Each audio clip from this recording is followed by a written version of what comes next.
በሕክምና ስህተት ምክንያት ሞቷል ተብሎ ተቀብሮ ከ5 ቀን በኋላ ከቀብር የወጣው ሰውዬ እውነተኛ ታሪክ። ታሪኩ የሚጀምረው በሀገረ ጎረቤት በግብጽ ምድር ፀሐይ ልትጠልቅ በተቃረበችበት ሰዓት ላይ ሲሆን በመቃብሩ ስፍራ የቀብሩ ስነ ስርዓት ተጠናቆ አብዛኛው ቀባሪ ወደ ቤቱ ሲመለስ የተወሰኑ ወጣቶች እዚያው ቀሩ። ከእነዚህም መካከል አንዱ ለሟቹ የነበረው ጓደኝነትና ቅርበት ልዩ ስለነበር ጓደኞቹ ትተው ሲሄዱ፣ እሱ ግን በመቃብሩ ስፍራ በትዝታና በዱዓ ተውጦ ከመቃብሩ አጠገብ ለብቻው ቀረ። ይህም ወጣት ጊዜው እየመሸ ሲመጣ ወደ ጓደኞቹ ለመቀላቀል ፈልጎ መኪናቸውን ወዳቆሙበት ስፍራ እርምጃውን ጀመረ። ታዲያ በዚህ አስፈሪ ጸጥታ ውስጥ እርምጃውን ሲጀምር በመቃብሩ ስፍራ ውስጥ አንድ እንግዳ የሆነን ድምፅ ሰማ። ይሄኔ በድንጋጤ ቆሞ ግራና ቀኙን እየተመለከተ ምናልባትም የንፋስ ድምፅ ይሆናልን ወይ ደግሞ የመቃብር ቦታ ስለሆነ በፍርሃት የተፈጠረብኝ ቅዠት ይሆናል እያለ ራሱን ለማረጋጋት ሞከረ። ነገር ግን አሁንም ለመራመድ ሲሞክር ድምፁን እንደገና ሲሰማው ድምፁ የንፋስ አሊያም የእንስሳ ድምፅ ሳይሆን የአንድ ሰው የጭንቀትና ድረሱልኝ ጩኸት ነበር። በዚህን ጊዜ ወጣቱ በድንጋጤ ቆሞ ልቡ በኃይል እየመታ ፍርሃት መላ ሰውነቱን ወረረው። ያኔ ጆሮውን ወደ ቀብሩ በር ሲያስጠጋ የሰማውን ማመን አቃተው። እነሆ በስኳር ህመም ምክንያት በሕክምና ስህተት ሞቷል ተብሎ ከነ ህይወቱ የተቀበረ ሰው ከጨለማው መቃብር ውስጥ በህይወት ለመቆየት ሲል እየጮኸ ነበር። ታዲያ ይህንን የሰማው ወጣት የሰማውን ማመን አቅቶት በፍርሃትና በድንጋጤ እየተንቀጠቀጠ ወደ መቃብሩ ጠባቂ ሮጠ።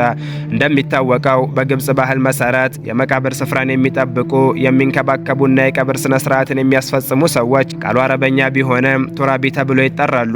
ወጣቱ በከፍተኛ ትንፋሽ እያለከለከ ቱራቢውን እንዳገኘው ጌታዬ ባክዎ ቶሎ በሉ፣ እዛኛው ቀብር ውስጥ የሚጮህ ሰው አለ፣ እርዳታ እየጠየቀ ነው እያለ ተማጸነው። ቱራቢው ግን የወጣቱን ንግግር ችላ ብሎ እየሳቀበት ልጄ ሆዬ አንተ አሁን ከቀብር ስነ ስርዓት ነው የወጣኸው፣ ምናልባትም ስሜትህ ተረብሾ አሊያም በስፍራው የሚያልፍ የእንስሳ ድምፅ ሰምተህ ይሆናል እንጂ የሞተ ሰው እንዴት ይጮሃል? ቅዠቱን ተወውና ወደ ቤትህ ተመለስ አለው። በዚህም መሃል በመኪናው ውስጥ ይጠብቁት የነበሩት ጓደኞቹ ጓደኛቸው መዘግየቱን ሲያዩ ምን ተፈጥሮ ነው ብለው ወደ ስፍራው ተመለሱ። ወጣቱም የሆነውን ሁሉ ነገራቸው። እውነት ነው የምላችሁ ይህ ድምፅ የሰው ነው፣ ካላመናችሁኝ ነው አብረን ሄደን ቸክ እናርግ ሲላቸው፣ ኃላፊው ግን አሻፈረኝ ብሎ በዚህ ሰዓት መቃብር መክፈት አይቻልም እያለ ምክንያትን መደርደር ጀመረ። ወጣቶቹም ምናልባትም ሌላ በህይወት ያለ ሰው ከውስጥ ሳይወጣ ተረስተው ተዘግቶበት አሊያም የወደቀ ሰው ሊሆን ይችላል እያሉ ጫና ሲያደርጉበት የጠባቂው ሁኔታ መቀያየር ጀምሮ መረበሽና መንቀጥቀጥ ጀመረ። ወጣቶቹም አንተም ቢማለትህና መረበሽህ የምትደብቀው ነገር እንዳለ ያሳያል ሲሉት፣ ምንም የምደብቀው ነገር የለም በቃ እሺ ኑ እንሂድ አለ። ያኔ ቸክ ለማድረግ ወደ ድምፁ በደረሱ ቁጥር ጩኸቱ እየጨመረ መጣ። ያኔ ድምፁ ወደሚመጣበት ቦታ ሲደርሱ ድምፁ የሚመጣው ከመቃብሩ ውስጥ መሆኑን አረጋገጡ። በዚህን ጊዜ በሩን ክፈት ሲሉት እኔ ጠባቂ ነኝ፣ የበላይ አካል ካልፈቀደ በፍጹም አልከፍትም አለ። ወጣቶቹም ወደ ፖሊስ ደውለው ጉዳዩን ካስረዱ በኋላ የመቃብር ስፍራው ድንገቱን በፖሊስ መኪኖች ሳይረን ተረበሸ። አሁን በርካታ ፖሊሶች ከመኪናዎቻቸው ወርደው ቦታውን ከበቡት። ወጣቶቹም ፖሊሶቹን እየመሩ ድምፁ ወደ ተሰማበት መቃብር ይዘዋቸው ሄደው አዛዡና ወጣቶቹ በሩ ላይ ቆመው ድምፁን በመጠባበቅ ላይ ሳሉ ድንገቱን አንድ አስደንጋጭ ድምፅ ከውስጥ አስተጋባ። ያ ድምፅ ጥርጣሬን ሁሉ የሚሰብር የሰሚውን ጸጉር የሚያቆም ክፈቱልኝ አልሞትኩም በህይወት ያለሁ ሰው ነኝ የሚል የድረሱልኝ ጥሪ ነበር። ታዲያ የፖሊስ አዛዡም ቱራቢውን በሩን እንዲከፍት ጥብቅ ትዕዛዝን ሰጠው። ጠባቂውም በፍርሃት እየተንቀጠቀጠ ወደ ቀብሩ በር ተጠግቶ በሩን ሲከፍት የታየው ነገር የሰው ልጅ አእምሮ ሊሸከመው ከሚችለው በላይ እጅጉን ዘግናኝና ከባድ ነበር። እነሆ በዚያ ጠባብና ጨለማ ክፍል ውስጥ አንድ ሰው በህይወት ለመቆየት እየታገለ ሰውነቱ ተመናምኖ አጽም መስሎ ለ5 ቀናት በረሃብና በውሃ ጥም ሲሰቃይ የነበረው ሰውነቱ መንምኖ ቆዳው ከአጥንቱ ጋር ተጣብቆ በድንጋጤና በሰቀቀን የፈጠጡት አይኖቹ እንደ እሳት እየተንቀለቀሉ ከቀናት በፊት ጥቁር የነበረው ጸጉሩ በደረሰበት ድንገተኛ አስደንጋጭ መከራ ምክንያት ወደ ሽበት ተቀይሮ ተጠቅልሎበት የነበረው የከፈኑ ጨርቅ ወላልቆ ወድቆ እርቃኑን ሆኖ በሁለት እግሩ መቆም አቅቶት ወደ ብርሃኑ እየተሳበ በደረቀው ጉሮሮው በሩን ክፈቱ እኔ በህይወት ያለሁ ነኝ እያለ ሲጮህ ተመለከተ። ታዲያ ይህንን አስፈሪ ክስተት ለመጀመሪያ ጊዜ ያየው ቱራቢው ከፊት ለፊቱ ያለው ነገር የሞተ ሰው መንፈስ ይሁን ሕያው ፍጡር መለየት ተስኖት በድንጋጤ ብዛት ራሱን ስተወደቀ። ይሄኔ ይህንን ሁኔታ የተመለከቱት ፖሊሶቹና ወጣቶቹ ነገሩ ካቅማቸው በላይ ሲሆንባቸው እንደምንም ብለው ቱራቢውን ወደ ሆስፒታል ከላኩ በኋላ የሕክምና ባለሙያዎች የልብ ምቱን ሲፈትሹት ጊዜው ረፍዶ ነበር። ያ ሁሉንም ያስደነገጠ አስፈሪ እይታ የቱራቢውን ልብ አቁሞት ሕይወቱ በዚያው ቅጽበት ማለፉ ተረጋገጠ። ይህ ሰው በሕይወቱ ዘመን ብዙ አስክሬኖችን ቀብሮ ነበር። ነገር ግን ይህኛው ያልታሰበ ክስተት ከዚህ ዓለም በድንጋጤ እንዲሰናበት አደረገው። የሚያሳዝነው የቱራቢውም እናቴ ልጃቸውን ድንገተኛ ሞት ሲሰሙ እነሱም በድንጋጤ ብዛት ሕይወታቸው አለፈ። በሌላ በኩል ደግሞ ፖሊሶቹና ወጣቶቹ በፍርሃት ሲሸሹ በአካባቢው ትኖር የነበረች አንዲት እናት ልቧ ሳይጨክን ቀርቶ ይህንን አሳዛኝ ፍጡር እንደተመለከተችው ሰውነቱ እርቃኑን ሆኖ ስታየው ፍርሃቷ በርህራሄ ተተካ። ከዚያም በፍጥነት ወደ ቤቷ ገብታ ልብስ አምጥታ ከሸፈነችው በኋላ ጠጋ ብላ ማንነቱን ጠየቀችው። ሰውየውም በድካም የለበሱ አይኖችን ቀና አድርጎ እኔ በሕይወት ያለሁ ሰው ነኝ፣ እኔ ሕያው ነኝ እያለ አቅሙን ጨርሶ ስለነበር ራሱን ስተወደቀ። በዚህን ጊዜ ለቀብር ጠባቂው ከመጣው አምቡላንስ በተጨማሪ ሌላ አምቡላንስን አምጥተው ይህንን ከሞት የተረፈ ሰው ወደ ሆስፒታል ወሰዱት። ታዲያ የሰውየው አካል ሆስፒታል ሲደርስ ዶክተሮቹና ነርሶቹ በተፈጠረው ነገር እጅጉን ግራ ተጋቡ።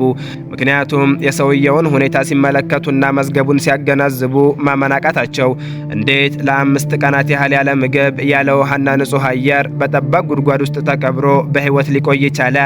ይህ ለሳይንስም ሆነ ለሕክምና የሚከብድ ታላቅ ተአምር ነው እያሉ ተገረሙ። በሌላ በኩል የሁሴን ማለትም ከነ ሕይወቱ የተቀበረው ወጣት ቤተሰቦች ስልክ ተደውሎላቸው ልጃቸው ሁሴን በሕይወት ተገኝቷል ሲባሉ ጆሮአቸውን ማመን አቅቷቸው ይህ እንዴት ይሆናል? እኛ እኮ በገዛ እጃችን ቀብረነዋል፣ የሞተ ሰው እንዴት ይመለሳል? እያሉ በድንጋጤና በደስታ መካከል ሆነው እውነታውን ለማረጋገጥ ወደ ሆስፒታል ነጎዱ።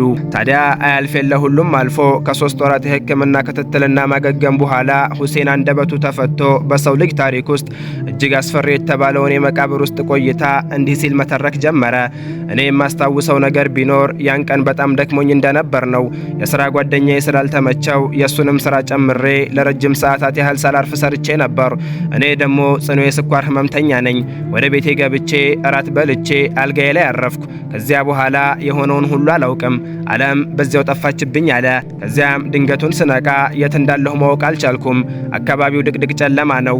ለመተንፈስ ስሞክር አየር አጠረኝ። ትንፋሽ ለመሰብሰብ እየታገልኩ እጄን ወደፊቴ ሳስጠጋ አፍንጫዬ ውስጥ የተወሸቀ ጥጥ እንዳለ ተሰማኝ። እግሮቼን ለማንቀሳቀስ ስሞክርም ተሳስረዋል። መላ ሰውነቴ ተጠቅልሎ ሳገኘው እውነት ሳይሆን ህልምና ቅዠት መሰለኝ። ከዚያም በታላቅ ተጋድሎና ፍርሃት ውስጥ ሆኜ የለበስኩትን ጨርቅ በጣጠስኩት። ብቻ በዚያን ቅጽበት የተሰማኝ ድንጋጤ ቃላት ሊገልጹት አይችሉም እያለ በሕይወት እያለሁ ከሙታን ጋር ተቀላቅያለሁ። ያለሁት መቃብር ውስጥ መሆኑን ሳውቅ ከመውጫ ውጭ ምንም ማድረግ ባልችልም ከዚህ አስፈሪ ጠባብ ጉድጓድ ለመውጣት መንፈራገጥን ጀመርኩ አለ።